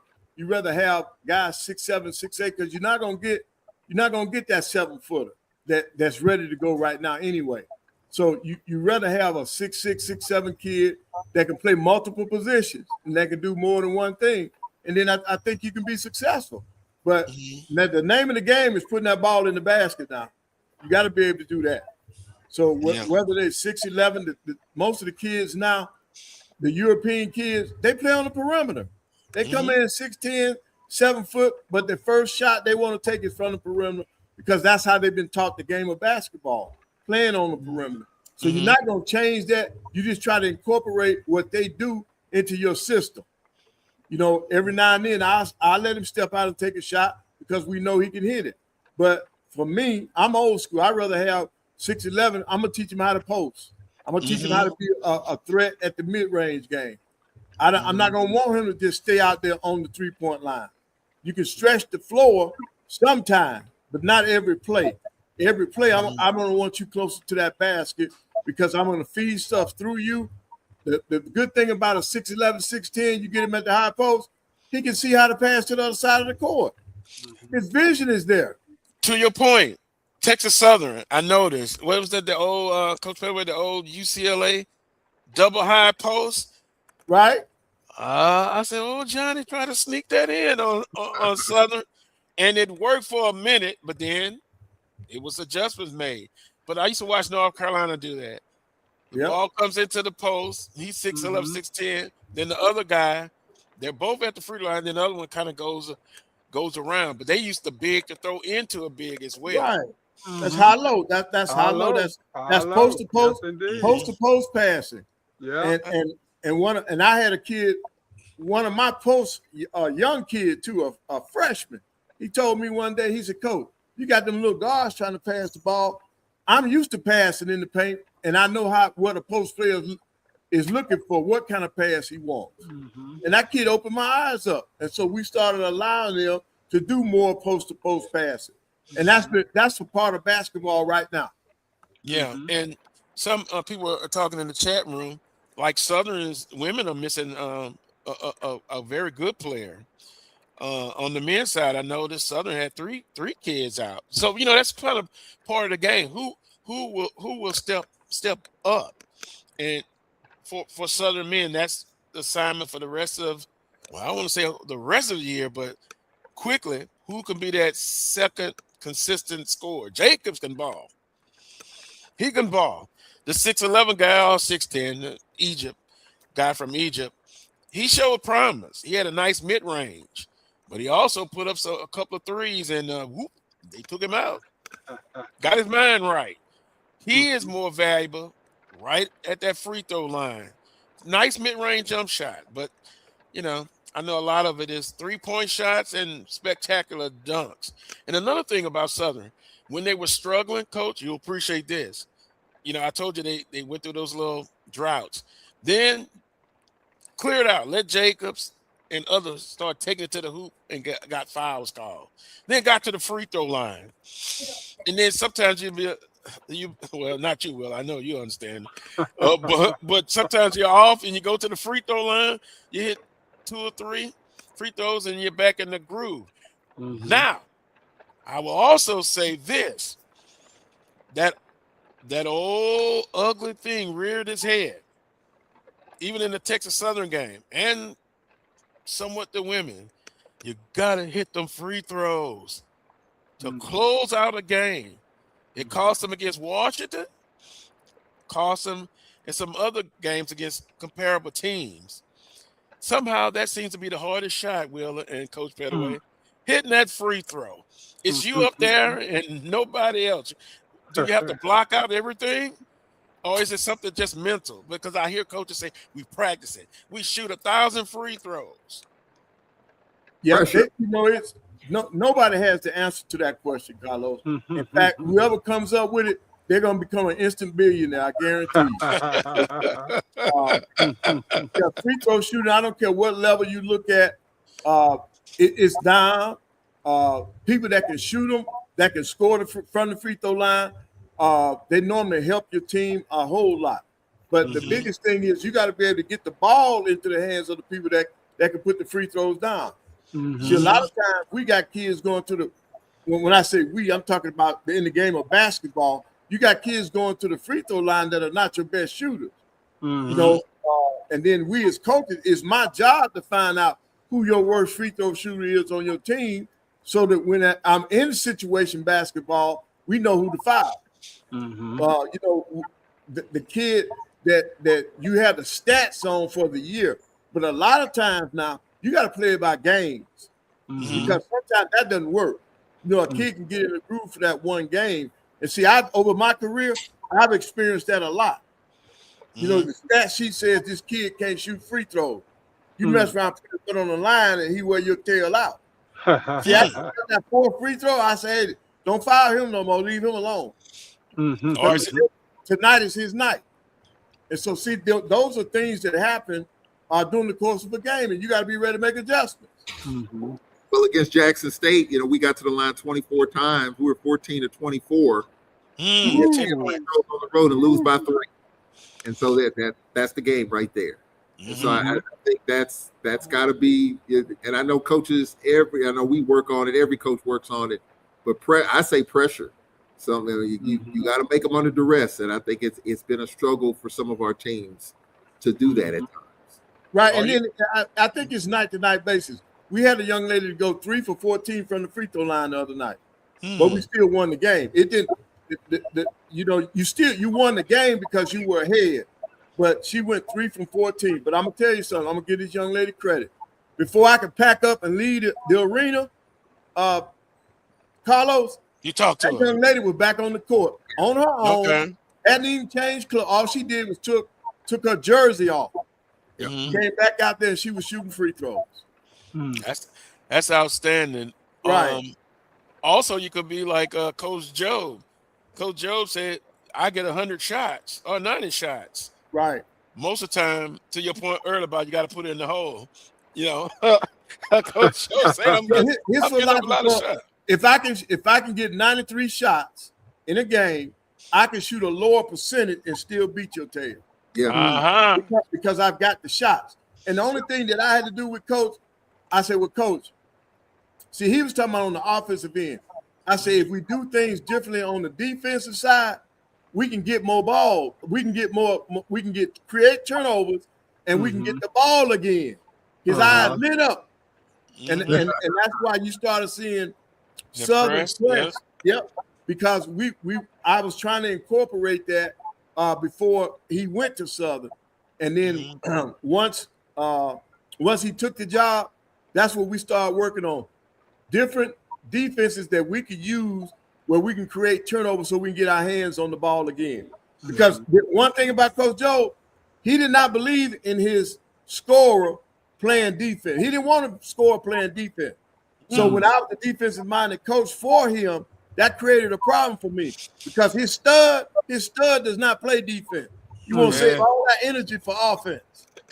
And to your point, I think I've told you this before. I'm sitting courtside when your teams come in. I'm literally soaking wet afterwards. And I'm not playing because it was constant pressure the whole time. And you can find out if somebody, that team could handle the press. You find out quick. Alcorn women used to do that when Coach Peel was at Southern. Women, they come with that press, and it's like, what happened? So some teams, how they handle that press, it's a situation sometimes, like you said, night by night, day by day. But to your credit, Coach Pettaway, yeah, your defense. I mean, I'm wore out, and I'm just on the court side. They constant pressure, 94 feet all the time. They trapped out of it. Once again, you'll find out if you're skilled, your guards play. You know, and then a lot of times I see, and I think Texas Southern women did a good job of their big girl. They just brought her up and they threw the ball into her. She helped break the press because she's tall. But it's just different things, adjustments throughout a game. You'll find out coaches who really they know their craft. They make adjustments. They really do. We're talking SWAC basketball. Coach Pettaway, we got some games Saturday. Yes. I guess we get to our prediction times. Let me pull them up. But if all of you can do it. Yep, we got you ready? We got I got it. Go ahead. Go ahead, Carlos. Saturday, of course, there's going to be women and men, but Jackson State at Alabama State. I'm kind of looking at the men's schedule, but the women will play as well. 3 p.m. That's ESPNU. So the women playing. They're playing now. Now, okay. Boy, let's go to on the women's side. Who you like? Jackson State, Alabama State. I like Bama State at home on this one. Jackson State's 0-2. Unbelievable. Right. Yeah, and they're still trying to find a way to score. If you look at it, they're not scoring the basketball, so that makes it. So trying to score is the big key right now. But coach, you're a defensive coach, but boy, you've been talking a lot about offense today. Yeah, I want defense so I can get to see. Hey, do you realize that if you get live ball turnovers, you can score easy? That okay. Now my kids don't have to panic and play 5-on-5. So let's turn up the defense. See, that's the deal I made. Listen, I give you more freedom on offense if you play defense for me. I want the two-way player in today's game. Who was one of the best? No, one of the best. Who's the best two-way player of all time? Michael Jordan made 6 defensive MVPs in a row. He was a great two-way player. I guess Will is saying, Carlos, shut up. I still want that big guy. I'd go with Oscar Robinson. Two-way player, yeah. Yeah, okay. Definitely. I can see an argument with that. Go ahead, Charles. Yeah, late in the second half, 25 seconds left. Jackson State leads by 11 over Alabama State, 35 to 24. Coach Pettaway, there go your prediction. But but you know what? I would predict Alabama State too, based on what you've seen so far. But then Jackson State was like, hey, we can't go down 0-3 in the conference. No. But thanks for the update. Alcorn State at Alabama A&M on the women's side. Who do you like? I like Alabama A&M in this game. Alcorn's going to play them tough. Doggone it. Yes, they are. But I think Alabama A&M is going to be ready for this one. You could talk about bulletin board material, remembering last year. I think they're going to be ready in that nice arena with a nice crowd. They better be, because Alcorn is holding teams to 40 points a game. If I'm not mistaken, we got to be. Offense is going to be the key today. We got to be able to score the basketball. I think they will. A&M at home in a close one. It's going to be close. Guys, do you think the Lady Braves model of winning is sustainable for 16 more games? Well, I think so. They play great defense. They play good defense. It'll keep them in some games. Yeah, but Carlos averaging 49 points a game. 49 points. Hey, Carlos, I want that in the half. Don't give me that for no game. I want my 49 in the half. Well, Coach Pettaway, it's working for him so far. It's working. Yeah. So far. On the men's side, Alabama A&M at home against Alcorn State. Yeah, I'm hoping that since they played on the road so long, that Alcorn got the road blues and they won't be ready to play. So our Bulldogs probably pull this one out today. And a lot of games on SWAC TV. What a jewel, right? I get a chance to see both games for Southern on SWAC TV. FAMU. Oh my God, those colors are so. The whole arena is orange and green. Why wouldn't it be, huh?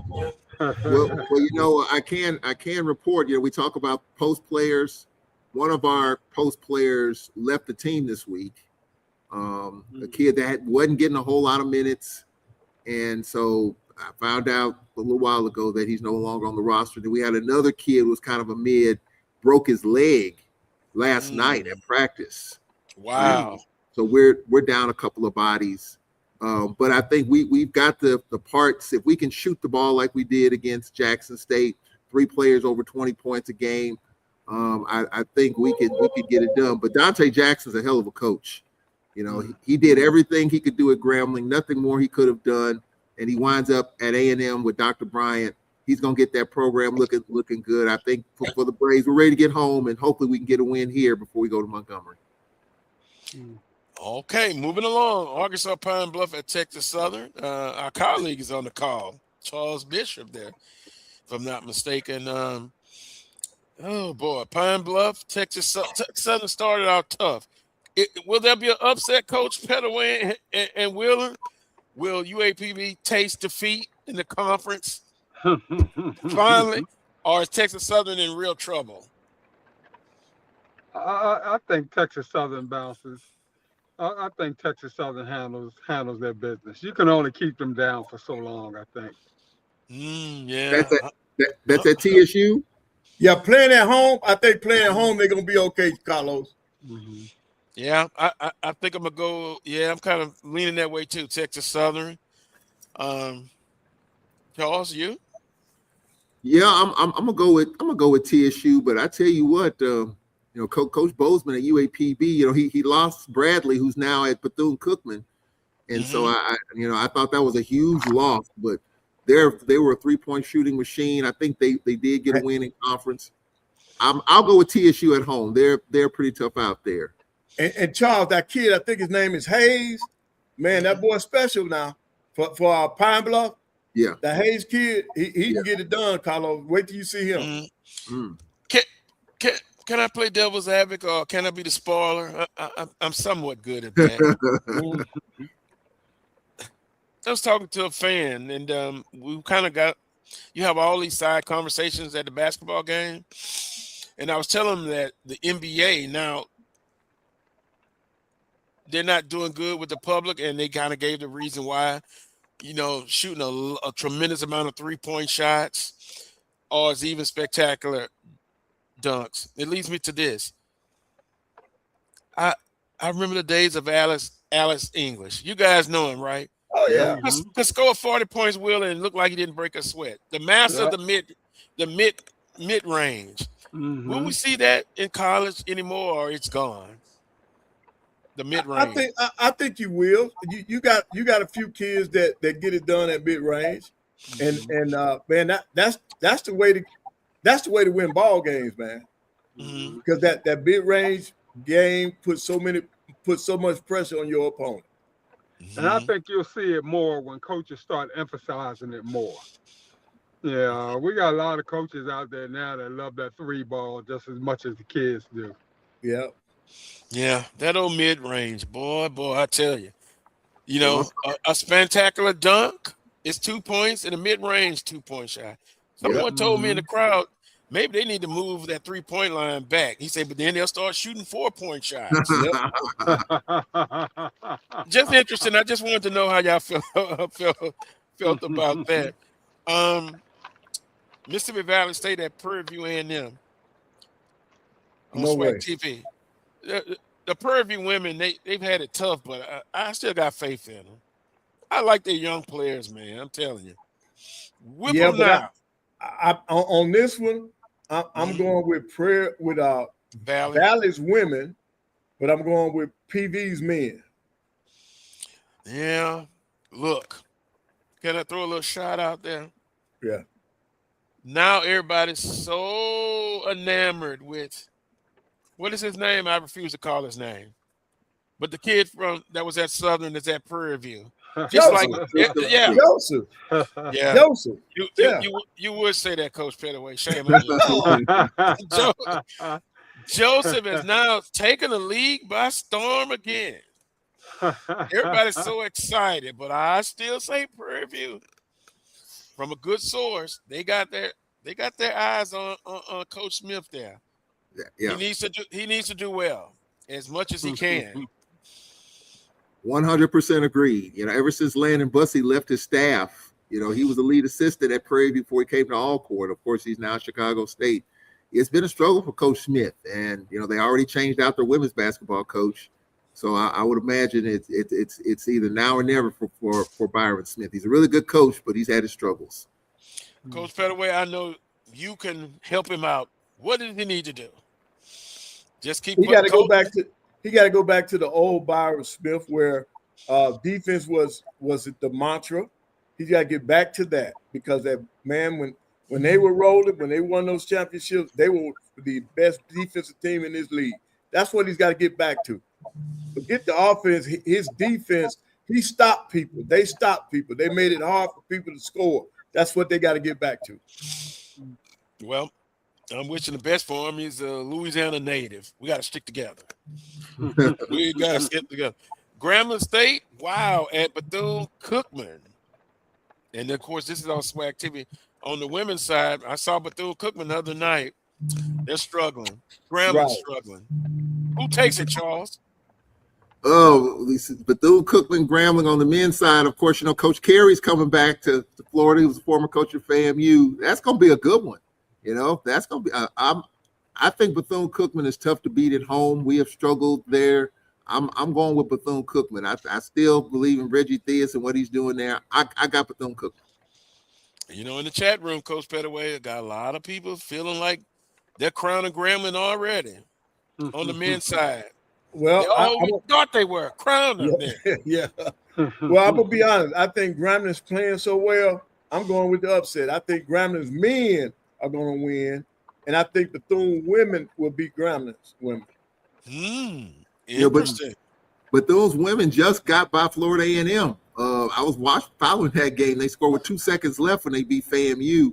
I think Coach Pressure's got to win some games. I think she bounced back, but I got Bethune-Cookman winning that one. I think they're just a really good team at home. Speaking of Bethune men and women, Wood Gym is one of the toughest places. It's always cold in there because they have to keep it cold. I found that out recently, but they're a tough team to win. Their fans are right on top of you. Tough place to win. Carlos, would you believe that I played in that gym? Yeah, it is cozy. Right. When Bethune was in the SIAC, I played there as a student. Yep. Yeah. But, you know, with all that being said, they got spanked Thursday night by 11. And it's tough to win on the road in any conference, but to win by double digit, but I think they upset. Can I say it that way? Grambling on the women's side, on the men's side, I think Bethune-Cookman is going to prove to all of y'all, including the panel, and in the chat room, you're talking about Bethune is what happened to them. They're going to come out Saturday, and they're going to spank Grambling.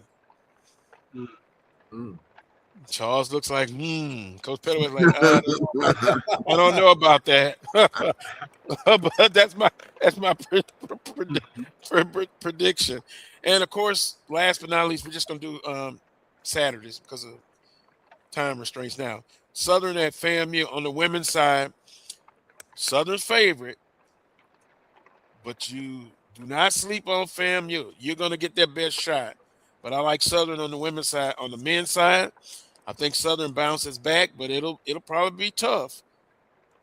But I like Southern with the sweep on Saturday. Well, you're looking like you're going to disagree. Southern in the sweep. Southern definitely in the sweep. I think Coach Johnson takes Charlie Ward to school and give him an indoctrination to life in the SWAC.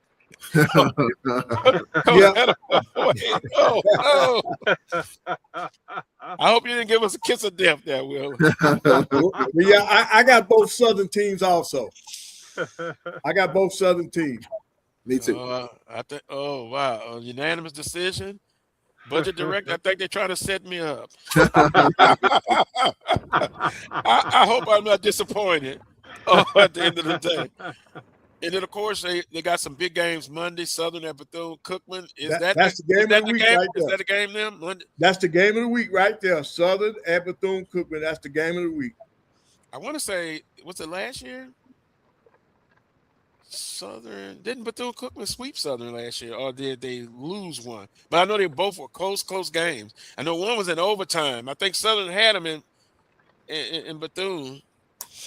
But yeah, that's going to be a tough one. I think, coaches. Let me ask you this, and then we close out. I know we talk about rivalries, but from the coach's perspective, Coach Pettaway, when you went up, say, against a good basketball coach as yourself, was that same kind of rivalry like the kids have, or it's totally different? No. As a coach, you want to compete against other good coaches. So anytime you win against a good coach, you wanted to beat that coach. So yeah, it's there. It's there. I think it's a little rivalry there between, unseen Reggie Theus and Coach Johnson. Right. On that note, well, we're out of time. Yeah, we literally want to thank everybody in the chat room. Let the conversation continue. Melody, our magnificent Melody, our producer, and of course the panel. No closing words this time. We'll just say meet us again right here next Saturday at 11 a.m. for another edition. Go Rams. Go. That's my closing comment. Go Rams. Let's go. Go Rams. You. Peace and God bless.